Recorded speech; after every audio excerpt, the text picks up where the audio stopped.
சற்று முன் வெளியான தகவல். கலைஞர் மகளிர் உரிமைத் தொகையில் 3 முக்கிய தகவல் வெளியாகியுள்ளது. அதை பார்க்கறதுக்கு முன்னாடி நீங்க நம்ம சேனலை சப்ஸ்கிரைப் பண்ணாம இருந்தீங்கன்னா மறக்காம லைக் பண்ணிக்கோங்க, சப்ஸ்கிரைப் பண்ணிக்கோங்க.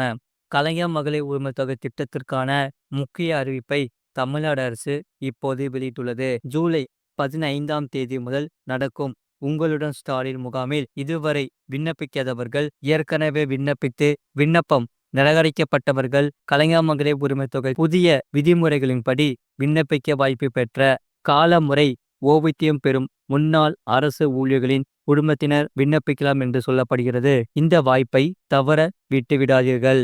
ஏனென்றால் இது இந்த ஆட்சியில் கொடுக்கப்படும் கடைசி வாய்ப்பாக இருக்கலாம். ஏனென்றால் தமிழ்நாட்டுக்கு அடுத்த ஆண்டு சட்டப்பேரவை தேர்தல் வர இருக்கிறது.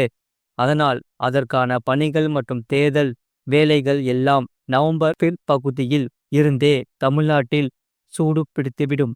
திமுக ஏற்கனவே ஓரணியில் தமிழ்நாடு என்ற பிரச்சாரத்தை தொடங்கிவிட்டது.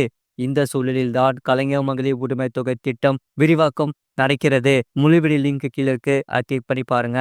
மறக்காம லைக் பண்ணி